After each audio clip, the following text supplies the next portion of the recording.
Hello students, कैसे हैं आप सभी। मैं विकास राठौर स्वागत करता हूं आपके अपने चैनल में जिसका नाम है talking text book living no child behind presents from Kota to India teaching live. और आज जो चैप्टर हम डिस्कस करने वाले हैं वो है हमारा रेस्पिरेटरी सिस्टम।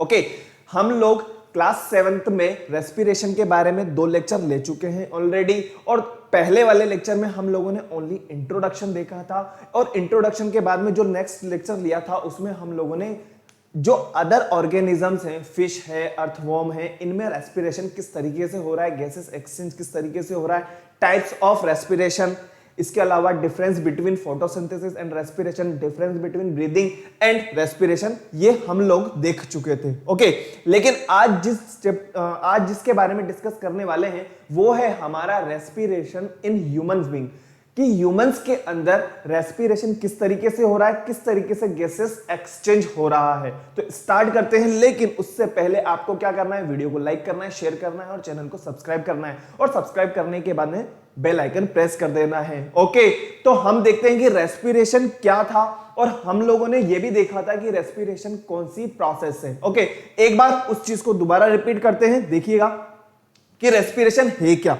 ओके, रेस्पिरेशन की अगर हम बात करते हैं तो रेस्पिरेशन सीधी सी बात है, एक फिजियोलॉजिकल एक्टिविटी है। ये बात हम क्या पहले जान चुके थे? हाँ, बिल्कुल जान चुके थे कि फिजिकल एक्टिविटी है। अरे भाई, फिजिकली तो कर रहे हैं ना हम लोग रेस्पिरेशन, बात समझ में आ रही है ना? अरे नहीं कर रहे क्या?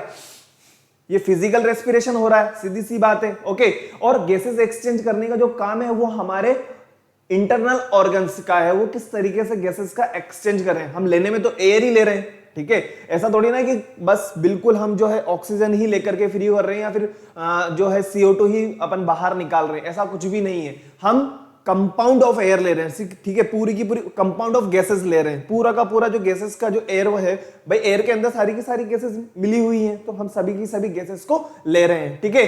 तो हम लोगों ने क्या देखा था कि respiration is an essential physiological activity of all organism. हम लोग इस चीज को जानते हैं, बहुत इंपॉर्टेंट है। क्यों इंपॉर्टेंट है? अरे भाई एक बार बताओ, फूड का जो ऑक्सीडेशन होगा वो किसके थ्रू होगा? ऑक्सीजन की प्रेजेंस में होगा ना। और ऑक्सीजन कहां से मिलेगी? रेस्पिरेशन से मिलेगी। जब तक आप रेस्पिरेशन करोगे नहीं, ऑक्सीजन अंदर जाएगी नहीं, ऑक्सीजन अंदर जाएगी नहीं, फूड का ऑक्सीडेशन होगा नहीं, फूड का ऑक्सीडेशन होगा नहीं, एनर्जी मिलेगी नहीं, एनर्जी मिलेगी नहीं, आपके अंदर एनर्जी होगी नहीं, और एनर्जी नहीं होगी तो समझ जाओ आगे की क्या क्रियाकलाप होगा। सीधी सी बात है, आगे बढ़े।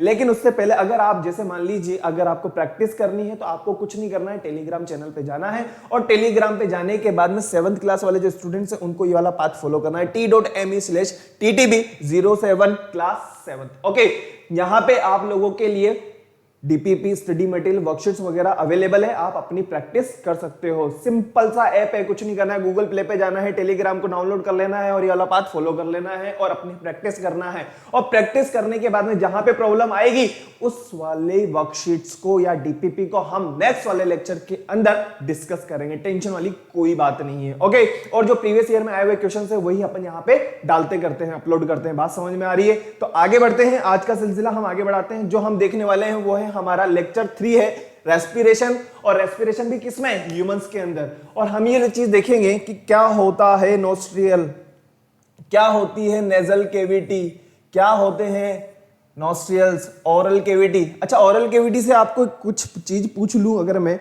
तो आपको पता होगा क्या होता है ओरल कैविटी के बारे में। अगर मैं बात करूं तो ओरल कैविटी क्या है? अरे भाई, माउथ से रिलेशन है कि नहीं इसका? अगर मैं ओरल कैविटी की बात करूं तो इसका रिलेशन किससे है? माउथ से है। बात समझ में आई? नोस्ट्रिल की अगर मैं बात करता हूं, ये जो आपको छेद नजर आ रहे हैं, 2 छेद जो हैं, यही होते हैं हमारे एक्सटर्नल नोस्ट्रियल। बात समझ में आई? नेजल कैविटी की अगर मैं बात करता हूं तो ये वाली जो चीज है अंदर की तरफ, कैविटी, गुफा, ठीक है, ये क्या हो जाएगी? हमारी नेजल कैविटी हो जाएगी। बात समझ में आ गई ना? ये तो हमारे नोस्ट्रियल है। अरे सबके 2 होते हैं ना, होते कि नहीं होते? वो एक अलग चीज है कि मान लीजिए कोई हिरोशिमा नागासाकी से आया हो तो कोई ना कोई बात हो जाए, अदरवाइज भगवान ने सबके साथ में क्या किया है? न्याय किया है और सभी को 2 नोस्ट्रिल दिए, टेंशन वाली बात नहीं है। अगर कोई बात हो जाए, कर जाए, तो उसको अपन कुछ नहीं कह सकते, ठीक है ना। जो नेक्स्ट अपन बात करते हैं, ये वाली जो चीज है, ये वाली जो चीज है, ये वाली जो चीज है, इसको क्या कहा गया है? नेजल कैविटी कहा गया है। और नेजल कैविटी से क्या होती है? एयर अंदर की तरफ आएगी, ओके, एयर अंदर की तरफ आएगी और एयर अंदर आने के बाद में यहां से क्या जाएगा, फूड अंदर जाएगा, ठीक है। और यहां पे एक कॉमन पाथ था, हमने बताया था, उसे क्या कहा था हम लोगों ने, फेरिंग्स। और फेरिंग्स भी दो चीजों से मिलकर के बना हुआ है, ओरोफेरिंग्स और नेसोफेरिंग्स। ओरो की अगर अपन बात करते हैं तो ओरल कैविटी से रिलेशन रखता है ओरोफेरिंग्स।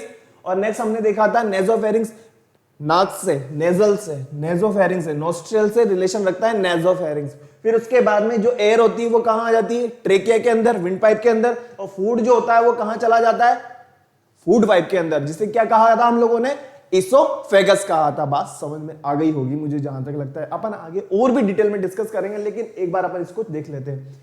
और जो हमारा विंड पाइप होता है उसे क्या कहा जाता है, trachea.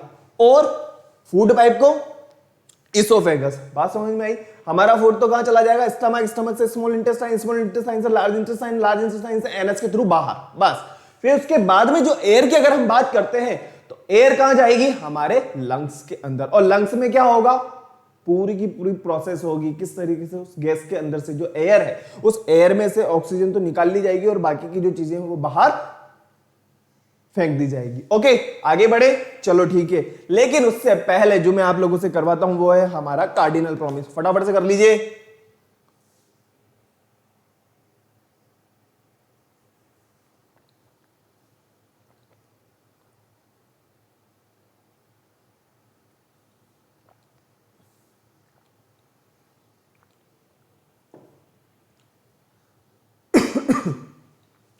I promise to listen to the complete lecture and make proper notes of it so that I can become a smart student। बहुत जरूरी है, कर लिया होगा, मुझे पूरा विश्वास है। आगे बढ़ते हैं। देखो, आज जो हम देखने वाले हैं एक्सटर्नल नोस्ट्रिल, अभी जस्ट देखा था नोस्ट्रिल, ठीक है। नेजल कैविटी भी मैंने आप लोगों को बताया था। फिर इंटरनल नर्व्स अंदर की तरफ प्रेजेंट होते हैं, फेरिंग्स जस्ट अभी देखा था, कॉमन पाथ होता है, ठीक है। लैरिंग्स के बारे में हम लोगों ने देखा है, ट्रेकिया जस्ट अभी बताया था, और ब्रोंकाई नहीं बताया, आगे देखेंगे, टेंशन वाली बात नहीं है। लेकिन उससे पहले मैं आप लोगों को इस डायग्राम के बारे में कुछ बता देना चाहता हूं, जो चीजें आपको जरूर पता होनी चाहिए। जैसे कि सबसे इंपॉर्टेंट जो पार्ट है हमारा वो है हमारे लंग्स, ठीक है। यहीं पे क्या होगा, गैसेस एक्सचेंज होगी हमारे लंग्स के अंदर। ओके, लेकिन उससे पहले हम यहां से स्टार्टिंग से स्टार्ट करते हैं। ये है हमारी नोज। क्या है भाई, हमारी नोज। और नोज के अंदर दो नोस्ट्रिल है हमारे पास में, सभी के पास में दो नोस्ट्रिल होते हैं, जिन्हें क्या कहा है हम लोगों ने, एक्सटर्नल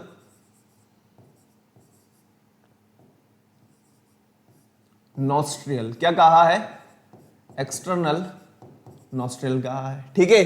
और एक्सटर्नल नोस्ट्रियल से थोड़ा सा अगर अपन अंदर की तरफ देखते हैं, ये वाला जो पार्ट है, ये वाला जो पार्ट है, इसे हमने क्या कहा है, इसे कहा है हम लोगों ने नेजल कैविटी। क्या कहा है, नेजल कैविटी। ओके, और इस नेजल कैविटी की अगर हम बात करें तो यहां पे क्या प्रेजेंट होता है, हमारे म्यूकस, हेयर वगैरह प्रेजेंट होते हैं। देखा होगा, कभी भी आप देख लेना, कोई दिक्कत वाली बात नहीं।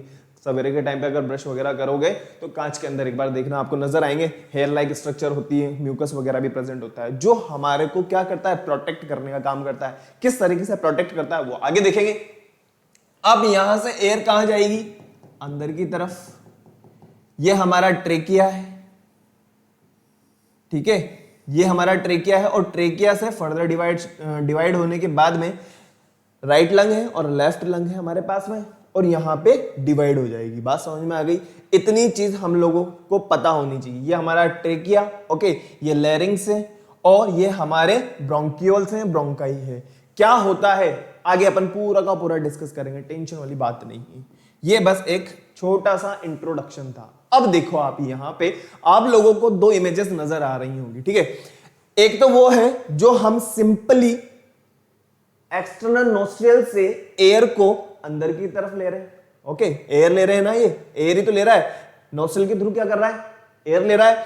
और ये जो नेजल कैविटी है, इस नेजल कैविटी में म्यूकस और हेयर प्रेजेंट है। अब यहां पे आपको रेड नजर आ रहे होंगे। ये रेड रेशेस क्या है, या रेड क्या है, ये डस्ट पार्टिकल्स हैं। क्या है, डस्ट पार्टिकल्स हैं। ये डस्ट पार्टिकल्स हैं जो हेयर और म्यूकस मिलकर के प्रोटेक्शन प्रोवाइड करती है। और जो प्योर एयर होती है वही हमारी बॉडी के अंदर जाती है। ठीक है, बात समझ में आई? जो प्योर एयर होती है वही हमारी बॉडी के अंदर आती है। Hair and mucus in the nasal passage, क्या मैं इसको नेजल पैसेज भी कह सकता हूं? बिल्कुल कह सकते हैं। ओके, नेजल केविटी भी कहा जा सकता है, नेजल पैसेज भी कहा जाता है। टेंशन वाली कोई बात नहीं है, बात समझ में आनी चाहिए बस। नेजल केविटी या नेजल पैसेज भी कहा जाता है। ओके डियर, अब hair and mucus in the nasal passage filter air, क्या काम कर रहा है? एयर को फिल्टर करने का काम करता है। और क्या करते हैं, जो डस्ट पार्टिकल्स होते हैं उनको क्या करते हैं? रोक देते हैं। डस्ट पार्टिकल्स यहीं पे रुक जाएंगे और प्योर एयर हमारी बॉडी के अंदर चली जाएगी। अब हम बात करते हैं रेस्पिरेटरी ट्रैक्ट के बारे में। अब देखिए यहां पे अभी तक हमने क्या देखा? अभी तक हम लोगों ने ये देखा जो एयर थी एक मिनट, जो एयर थी हमारी बॉडी के अंदर चली गई। ठीक है, यहां से एयर हमारी बॉडी के अंदर चली गई और यहां से हमारे खाना भी तो जा रहा है। तो इन दोनों को अलग करने का काम किसका है? वो काम है यहां पे जो हमारे एपिग्लोटिस प्रेजेंट होता है। यहां पे इस जगह पे देखिए, ये एपिग्लोटिस है, ये फूड पार्टिकल तो अंदर की तरफ चला गया।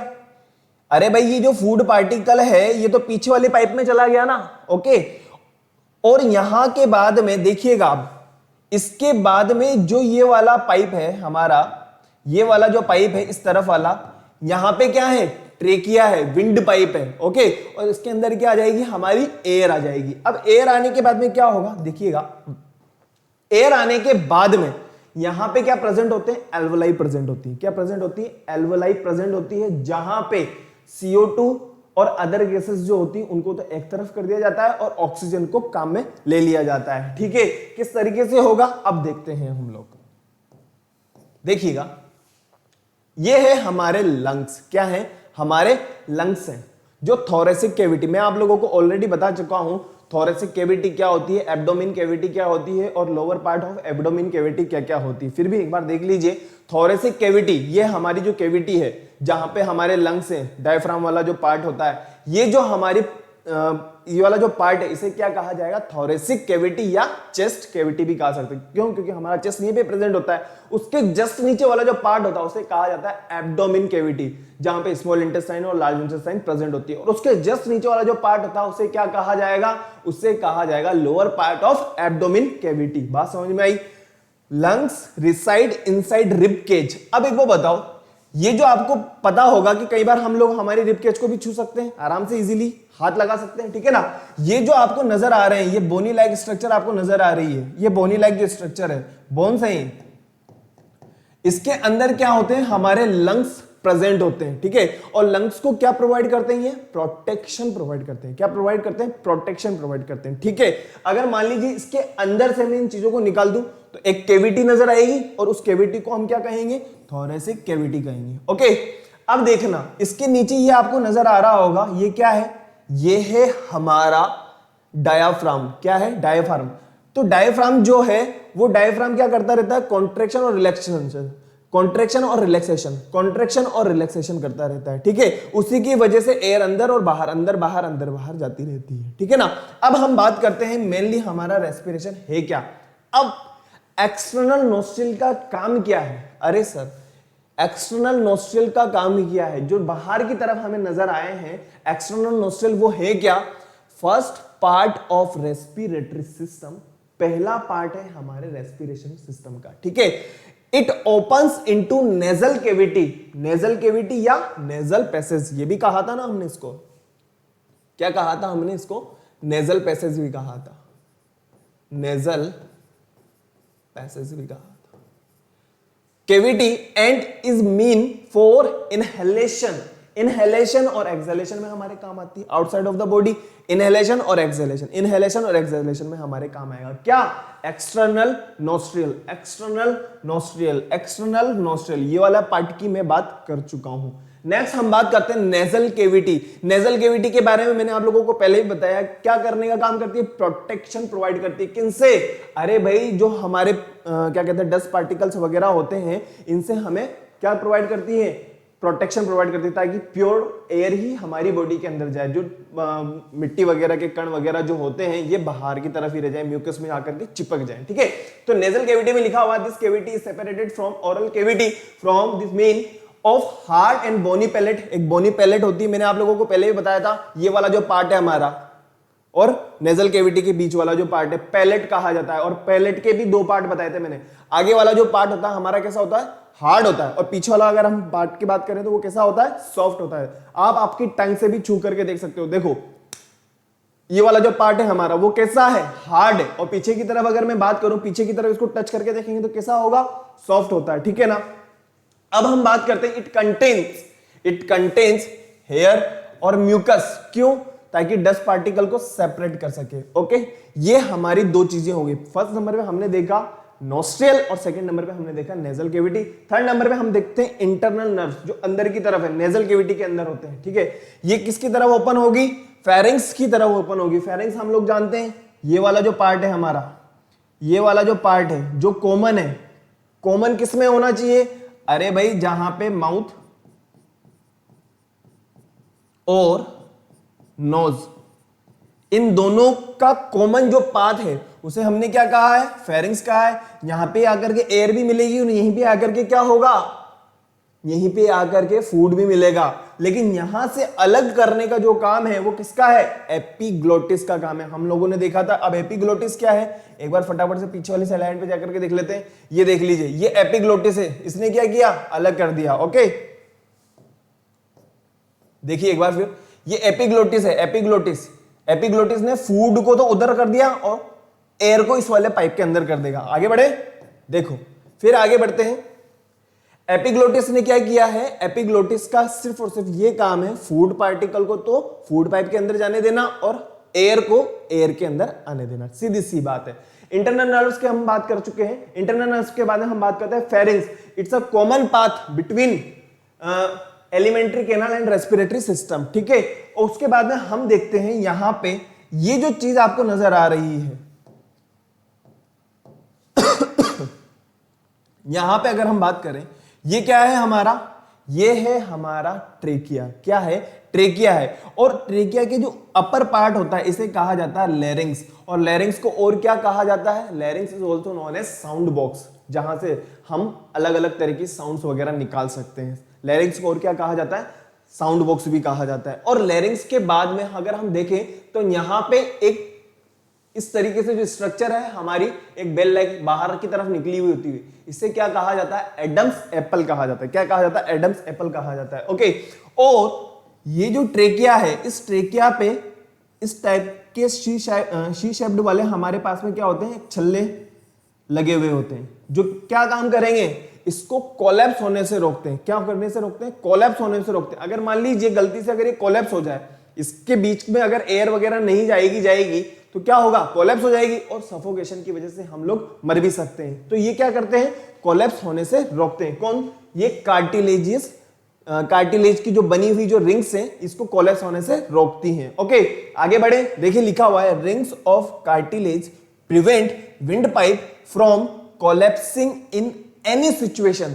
किसी भी तरह की कोई भी सिचुएशन बने लेकिन कोलैप्स होने से रोके के रखेगी, ताकि एयर बाहर अंदर बाहर चलती रहे। ओके, आगे बढ़े, एक बार फिर देख सकते हो एक्सटर्नल नोस्ट्रिल क्या है, नेजल कैविटी क्या है, इंटरनल नर्व्स क्या है और फेरिंग्स क्या है। आगे बढ़े, देखिए एक बार फिर मैं आप लोगों को एक बार वापस इस डायग्राम को बता देता हूं। जो बाहर की तरफ है वो है हमारे नोस्ट्रियल। ओके, अंदर की तरफ हम आगे थोड़ा सा बढ़ते हैं, वो है हमारी नेजल कैविटी। उसके बाद में हम देखते हैं तो नेजल नर्व्स जो कहां पे आकर के मिलेगा, फेरिंग्स पे आकर के मिलेगा। फेरिंग्स के बाद में होता है हमारा क्या, फेरिंग्स के बाद में होते हैं हमारे एडम्स एप्पल और लैरिंग्स, जहां पे हम लैरिंग्स को और क्या कहा जाता है, साउंड बॉक्स भी कहा जाता है। लैरिंग्स से थोड़ा सा नीचे की तरफ अगर हम आएंगे तो वो होता है हमारा ट्रेकिया। क्या होता है, ट्रेकिया। और ट्रेकिया को चारों तरफ से जो शी शेप्ड छल्ले होते हैं जो कार्टिलेज के बने हुए होते हैं। कार्टिलेज जो मान लीजिए कि एक तरीके से बोनी सब्सटेंस होता है, बोनी पार्ट होता है, जैसे कि ये कान है हमारा। ठीक है भाई, हार्ड भी नहीं है और ज्यादा सॉफ्ट भी नहीं है। ठीक है, थोड़ा सॉफ्टनेस भी है। तो ये क्या करते हैं, इसको प्रिवेंट करते हैं, कोलैप्स होने से रोकते हैं, सीधी सी बात है। आगे बढ़े, आगे देखते हैं तो ये जो ट्रेकिया है ये दो पार्ट के अंदर डिवाइड होती है, वो किस तरीके से होती है आगे देखेंगे। ओके, अब हम बात करते हैं लैरिंग्स की। लैरिंग्स ये वाला जो पार्ट है हमारा, इसको और क्या कहा है हमने, वॉइस बॉक्स या साउंड बॉक्स भी कहा है। क्या कहा है हमने इसको, साउंड बॉक्स या वॉइस बॉक्स भी कहा है। ओके, और यहां से जो पार्ट बाहर निकला हुआ होता है, सी शेप्ड जो पार्ट हमारा बाहर निकला हुआ है, उसे हमने क्या कहा है, एडम्स एप्पल। ये चीज हम पहले डिस्कस कर चुके हैं। ओके, और ट्रेकिया की अगर मैं बात करता हूं तो ट्रेकिया में क्या होता है, अरे भाई it's also known as wind pipe. और 12 से लेकर 10 से लेकर के 12 क्या होते हैं, इसमें सी शेप्ड छल्ले हुए होते हैं, छल्ले लगे हुए होते हैं, जिन्हें क्या कहा जाता है, अरे भाई कार्टिलेजियस रिंग। जो हमारी रिंग होती है उसकी बनी होती है, किसकी बनी होती है, कार्टिलेज की बनी होती है। ओके, अब ये क्या करती है, सपोर्ट प्रोवाइड करेगी। और इनकी अगर काउंटिंग की हम बात करें तो कितने होते हैं, 16 से लेकर के 20 होते हैं। कितने होते हैं, 16 से लेकर के 20 रिंग लगी हुई होती है, जो क्या काम करेगी, कोलैप्स होने से रोकेगी, सफोकेशन से हमारी मृत्यु ना हो, हमें कुछ प्रॉब्लम ना आए, तो उसको कोलैप्स होने से रोकने का काम है। नेक्स्ट हम बात करते हैं ब्रोंकाई। अब ये जो आपको पार्ट नजर आ रहा है, देखना वापस अपन बैक में देखते हैं, ये जो आपको पार्ट नजर आ रहा है, ये वाला जो पार्ट आपको नजर आ रहा है, इसे कहा जाता है ब्रोंकाई। क्या कहा है इसको, ब्रोंकाई का है। और ब्रोंकाई भी क्या होती है, छोटी छोटी छोटी छोटी सेक्शन के अंदर डिवाइड हो जाती है, उन्हें कहा जाता है ब्रोंकियोल्स। ओके, ब्रोंकाई और ब्रोंकियोल्स। देखिए, bronchi, trachea is branch into 2 bronchi, left right, each of which enter into the lungs. जो ब्रोंकाई होती है वो दोनों साइड में होती है, लेफ्ट लंग्स में भी होगी और राइट वाले लंग्स के अंदर भी होगी। और जो ब्रोंकाई होती है वो भी क्या होगी, फर्दर डिवाइड हो जाएगी, छोटे छोटे पार्ट्स के अंदर डिवाइड हो जाती है, जिसे क्या कहा जाता है, ब्रोंकियोल्स कहा जाता है। और ब्रोंकियोल्स के बाद में जो हमारा सबसे इंपॉर्टेंट पार्ट है, देखिएगा, वो है हमारा एल्वोलाई। एक बैग लाइक स्ट्रक्चर होता है। क्या होता है, एक बैग लाइक स्ट्रक्चर होता है, और यहीं पर ही हमारे गैसेस एक्सचेंज होता है। क्या होता है, गैसेस एक्सचेंज होता है। यहां पे क्या होता है, रेड ब्लड सेल्स होती हैं, जो क्या करेंगी, अरे भाई रेड ब्लड सेल्स होंगी, वो क्या करेगी, एक बार बताओ, उनके पास में क्या होता है, वो होते हैं हमारे जो रेड ब्लड सेल्स होती है, हम लोगों ने देखा है कि हमारे पास में क्या होता है, हीमोग्लोबिन होता है, और हीमोग्लोबिन में क्या होता है, फेरस होता है। तो वो क्या करती है, ऑक्सीजन को काम में ले लेगी, और बाकी जो अदर गैसेस होती है उनको फ्री कर देती है, और उसी से हमारे फूड का ऑक्सीडेशन होता है। बात समझ में आई। इस तरीके से हमारी जो ट्रेकिया वाला पार्ट है, जो हमारा लंग्स वाला जो पार्ट है, वहां पे गैसेस एक्सचेंज होता है। बात समझ में आ गई ना, किस तरीके से गैसेस एक्सचेंज हो रहा है। एयर तो पूरी की पूरी जा रही है, तो वहां पे कोई आदमी थोड़ी ना बैठा है जो ऑक्सीजन को पहचान लेगा और ऑक्सीजन को एक तरफ कर देगा, नहीं। जो रेड ब्लड सेल्स होती हैं, जो हमारा हीमोग्लोबिन है, हीमोग्लोबिन में क्या प्रेजेंट है, फेरस। वो फेरस क्या करता है, ऑक्सीजन को पहचान लेता है, और ऑक्सीजन के साथ में क्या करेगा, केमिकल रिएक्शंस करेगा, और केमिकल रिएक्शंस के थ्रू क्या होगा, जो अदर गैसेस होती है वो फ्री हो जाती है। आगे बढ़े, देखो अब हम आ चुके हैं लंग्स के ऊपर। ठीक है, लंग्स क्या है, बहुत इंपॉर्टेंट पार्ट है हमारा। ठीक है, these are 2 light weight spongy pouches covered by membrane called pleura. Bronchi are further branched into several bronchioles.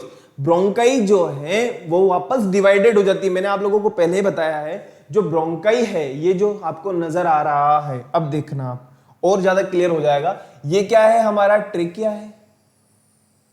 Okay, trachea में क्या है, ये शी शेप्ड छल्ले बने हुए हैं, जो इसको कोलैप्स होने से रोकेंगे। ओके, अब ये जो ट्रेकिया है ये वापस डिवाइड हो गई, किसमें, ब्रोंकियोल्स में। किसमें, ब्रोंकियोल्स के अंदर डिवाइड हो गई। और ये जो ब्रोंकियोल्स हैं ये वापस डिवाइड हो रहे हैं। देखिए, ये छोटे छोटे पतली पतली सेवरल ब्रांचेस के अंदर कन्वर्ट हो रही है। इन्हें क्या कहा है हमने, ब्रोंकियोल्स। क्या कहा है, ब्रोंकियोल्स कहा है। ओके, और ब्रोंकियोल्स जहां पे जाकर के मिलती है वहां पे क्या होते हैं, बैग लाइक स्ट्रक्चर्स होती हैं। यहां पे क्या होती है, बैग लाइक स्ट्रक्चर होती है, जिन्हें क्या कहा जाता है, एल्वोलाई कहा जाता है। क्या कहा जाएगा, एल्वोलाई। और एल्वोलाई में ही क्या होता है, हमारा गैसेस एक्सचेंज होता है। नेक्स्ट हम बात करते हैं डायफ्राम। डायफ्राम जो होता है वो क्या होता है, कॉन्ट्रैक्शन और रिलैक्सेशन में हेल्प करता है। कॉन्ट्रैक्शन और रिलैक्सेशन में हेल्प करता है। जैसे कि अगर आप मान लीजिए हम इनहेलेशन कर रहे हैं, तो उस टाइम पे क्या होता है, हमारी थोरेसिक कैविटी का वॉल्यूम बढ़ जाएगा। भाई एयर अंदर है ना, और जैसे ही हम एयर को बाहर की तरफ निकालेंगे तो हमारी थोरेसिक कैविटी का वॉल्यूम कम हो जाएगा। अब देखते हैं हम मैकेनिज्म। बात समझ में आई। ये हमारा पूरा का पूरा रेस्पिरेशन यहां पे फ्री हो जाता है। बात इतनी सी है, एयर जो आ रही है वो ट्रेकिया के थ्रू आ रही है, ट्रेकिया से ब्रोंकियोल्स, ब्रोंकियोल से ब्रोंकाई, ब्रोंकाई से ब्रोंकियोल्स, और ब्रोंकियोल से कहां पे चली जाएगी, हमारे एल्वोलाई के अंदर चली जाएगी। और एल्वोलाई में कोई आदमी नहीं बैठा है, वहां पे आप लोगों ने सुना होगा जब हमारे ब्लड वगैरह टेस्ट कराते हैं तो हीमोग्लोबिन होता है। क्या होता है, हीमोग्लोबिन होता है। और हीमोग्लोबिन में क्या प्रेजेंट होता है, फेरस प्रेजेंट होता है, जो Fe प्रेजेंट होता है। और Fe क्या करता है, ऑक्सीजन के साथ में केमिकल रिएक्शंस करता है, ठीक है। और केमिकल रिएक्शन करेगा तो ऑक्सीजन हमारे काम की और बाकी गैसेस बिना काम की, वो बाहर की तरफ निकल जाएगी। बात समझ में आ गई, सिर्फ इतनी सी बात है। आगे बढ़ते हैं, देखो लिखा हुआ है मैकेनिज्म ऑफ ब्रीदिंग। इनहेलेशन की अगर हम बात करें, थोड़े से कैविटी का वॉल्यूम बढ़ जाएगा, ठीक है। और अगर थोड़े से कैविटी का अगर रिड्यूस करना है तो क्या करना पड़ेगा, एक्सहेलेशन करना पड़ेगा। बस इतनी सी बात है और कुछ भी बात नहीं है, ओके। यहां पे आपको नजर आ रहा होगा रिबकेज वगैरह है, डायफ्राम मूव हो रहा है, डायफ्राम बैक की तरफ जा रहा है, कॉन्ट्रैक्शन चलता रहता है, कॉन्ट्रैक्शन चलता रहेगा, ओके। डायफ्राम ऊपर नीचे ऊपर नीचे ऊपर नीचे होता रहेगा। अच्छा, मैं आप लोगों से एक बहुत इंपॉर्टेंट क्वेश्चन करना चाहता हूं, वो ये, जो डायफ्राम है वो तो पूरा का पूरा हमारे लंग्स के साथ में अटैच्ड है, ठीक है, पूरा का पूरा लंग्स के साथ में अटैच्ड है। अब डायफ्राम के बीच में एक होल होता है जो किस काम में आता है, हमारे इसोफेगस को स्टमक से जोड़ने के काम आता है। स्टमक तो इस साइड में है ना, और डायफ्राम तो यहीं पे रह गया, तो जो स्टमक जो हमारी इसोफेगस है वो उसको पेनिट्रेट करके या छेद करके जा रही होगी, उस वाले होल को क्या कहा जाता है। देखिए दोबारा मैं बताऊं आप लोगों को, यहां पे आप देखिएगा ये वाला होल आपको नजर आ रहा होगा, ये होल आपको नजर आ रहा होगा, ठीक है। ये डायफ्राम का होल है, ठीक है, जो कहां से किसके काम आता है, इसोफेगस के काम आता है। क्या किसके काम आएगा, इसोफेगस के काम आएगा। इस वाले होल को कहा क्या जाता है, कमेंट बॉक्स में लिख के मुझे बताइएगा। आगे बढ़ते हैं, देखिए ये मैकेनिज्म हो गया था। मैकेनिज्म के बाद में हम बात करते हैं mechanism of gases exchange. When the air enter into the lungs through nostril, trachea and bronchi, it enters into the bronchioles। सही बात है, एक एक वर्ड हमें पता है। ब्रोंकियोल्स से कहां जाएगी, ब्रोंकाई से ब्रोंकियोल्स, ब्रोंकियोल से एल्वोलाई के अंदर जाएगी। Bronchioles it move into thin wall alveoli, जहां पे क्या होगा, ब्लड कैपिलरीज होती हैं। क्या होती है, ब्लड कैपिलरीज होती हैं। At this place oxygen from air diffuse, यहां पे क्या होगा, गैसेस का एक्सचेंज होगा। This oxygen now diffuse into cells and it is utilised for the oxidation of food and production of energy. यहां पे क्या होगा, प्रोडक्शन ऑफ एनर्जी होगा। ये देखिए यहां पे हमारे एल्वोलाई बनी हुई है, ये एल्वोलाई क्या करेगी, जो ऑक्सीजन है ऑक्सीजन को तो काम में ले लेगी और CO2 को बाहर की तरफ फेंक देगी। बात इतनी सी है, ओके।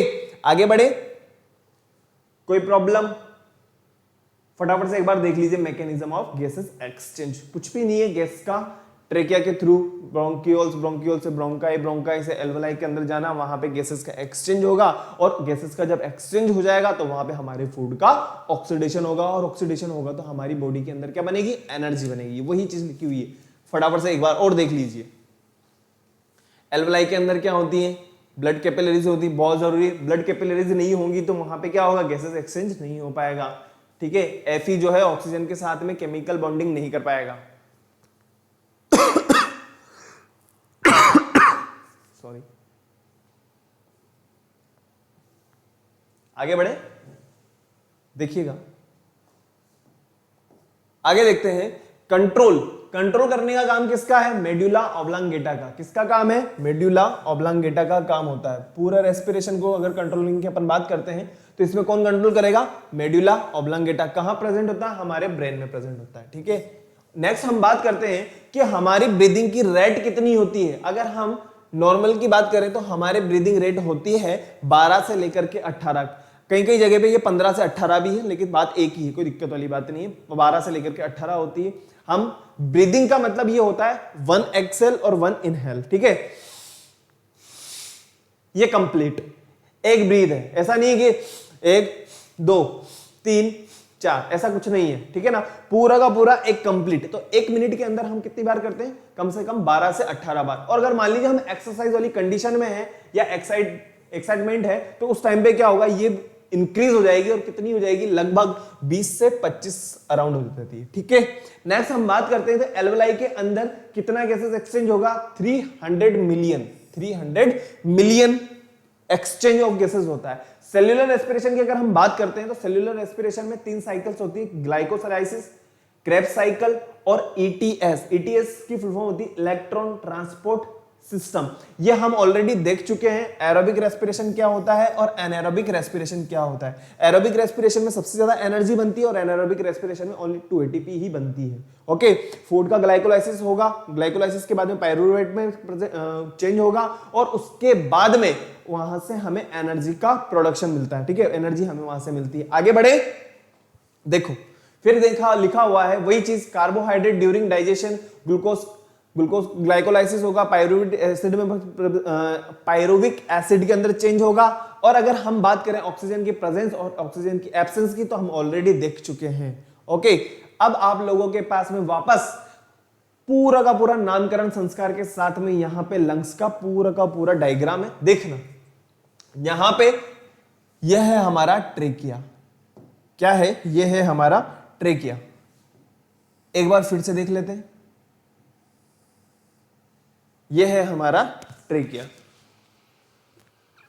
सॉरी, यह हमारा ट्रेकिया है और ये ट्रेकिया वापस 2 पार्ट के अंदर डिवाइड हो गया। 2 पार्ट में डिवाइड होने के बाद में वापस छोटी छोटी ब्रांचेस के अंदर डिवाइड हो गया और डिवाइड होने के बाद में यहां पे बैग लाइक स्ट्रक्चर्स होती हैं जिन्हें हमने क्या कहा है, एल्वेलाई कहा है। इस टाइप से स्ट्रक्चर्स होती हैं, ये एल्वेलाई होती है। और यहीं पे क्या होता है, ब्लड जो हमारा गैसेस एक्सचेंज होता है वो यहीं पे होता है। ठीक है, अब हम बात करते हैं कि ये जो पार्ट आपको नजर आ रहा है, ये वाला जो पार्ट आपको नजर आ रहा है, यहां पे शी शेप्ड स्ट्रक्चर्स होती हैं जो कार्टिलेजियस स्ट्रक्चर्स भी कहा जाता है जिन्हें, और क्या करेंगे, ये इसको कोलैप्स होने से रोकती हैं, सीधी सी बात है। और इसके ऊपर वाला जो पार्ट होता है, इसके जस्ट ऊपर वाला पार्ट, ये यहाँ पे हमारे मेंस की अगर हम बात करें तो मेंस में बाहर की तरफ निकला हुआ होता है जिससे क्या कहा जाता है, एडम्स एप्पल कहा जाता है। क्या कहा जाता है, एडम्स एप्पल कहा जाता है। वापस आप लोगों को यहाँ पे एपिग्लोटिस के बारे में बताया गया है कि एपिग्लोटिस क्या करता है, अलग अलग काम कर रहा है। देखिए किस तरीके से फूड को तो फूड पाइप के अंदर डालने का काम कर रहा है और एयर के टाइम पे क्या होगा, नीचे की तरफ नहीं जाएगा और एयर कहां चली जाएगी, ट्रेकिया के अंदर चली जाएगी। बात समझ में आई ना? अरे भाई एयर तो सीधी सी बात है यहां से आएगी, इसको क्या चाहिए, एक वेट चाहिए और वेट की वजह से क्या होता है, ये ढक्कन की तरह काम करता है। ठीक है, वो ढक्कन लग जाएगा वहां पे। बात समझ में आ गई ना? और कुछ भी नहीं, छोटा सा मैकेनिज्म है। आगे देखते हैं, आप लोगों के लिए कुछ क्वेश्चंस अभी तक जो हमने देखे एक बार फटाफट से। What are the stage of respiration, how is 38 ATP formed, what is the full form of ATP. बहुत सिंपल क्वेश्चन है, स्कूल में आए हुए क्वेश्चन है इसलिए आप लोगों के सामने।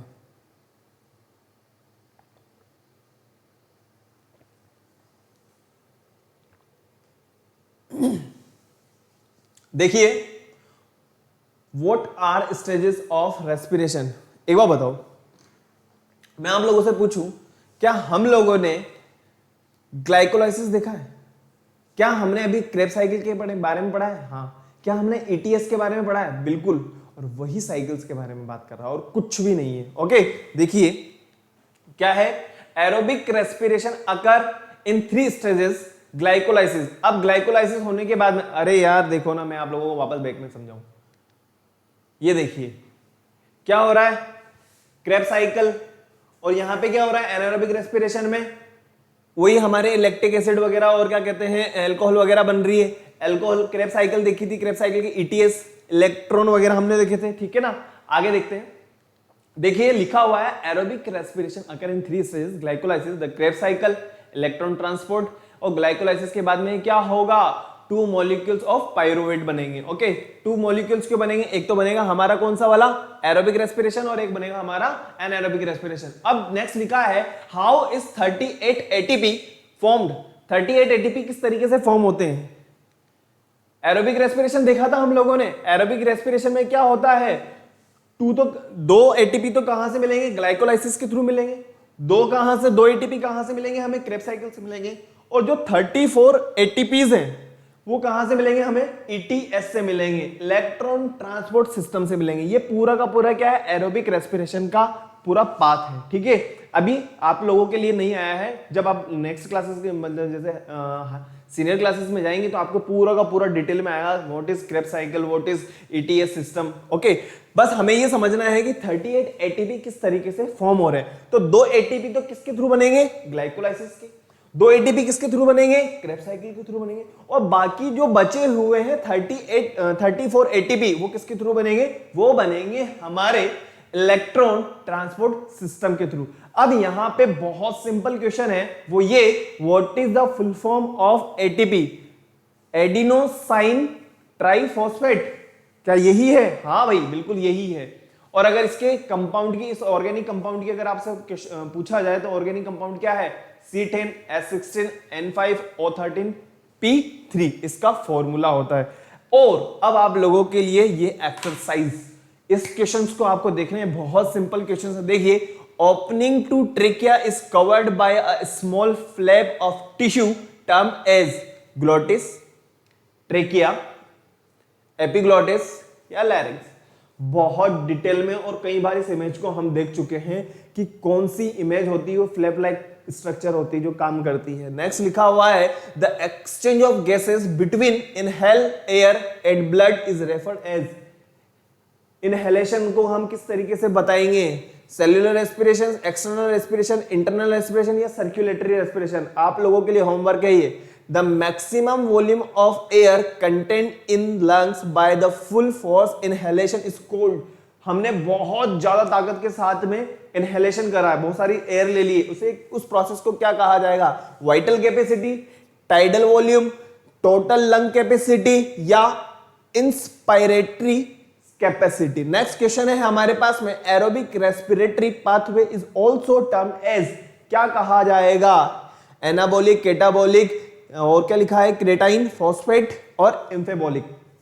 नेक्स्ट क्वेश्चन जो है हमारे पास में, the maximum volume of air that can be released from the lungs forceful expiration after deepest inspiration is called total lung capacity, vital capacity, tidal volume या वेंटिलेशन रेट, क्या कहा जाएगा। नेक्स्ट क्लास के अंदर अपन सबसे पहले इसको डिस्कस करेंगे, ये आप लोगों के लिए होमवर्क है। और किसी भी तरह की कोई प्रॉब्लम होती है आप मुझे कमेंट कर सकते हो, नो प्रॉब्लम। और अगर अपनी प्रैक्टिस करना चाहते हो तो मैंने आपको जैसा पाथ बताया है, टेलीग्राम पे जाने के बाद में t.me/ttb07 7th क्लास वाले स्टूडेंट्स के लिए है, और 6th क्लास वालों के लिए मैं आपको पहले बता चुका हूं 06, 07, 08, बस यही चेंज करना है और आप अपनी प्रैक्टिस कर सकते हो, ओके। वीडियो को लाइक करना है, शेयर करना है और चैनल को सब्सक्राइब करना है। और सब्सक्राइब करने के बाद में बेल आइकन जरूर प्रेस कर देना है ताकि आपको नेक्स्ट वीडियो की टाइमली नोटिफिकेशन मिल सके, ओके। Thank you.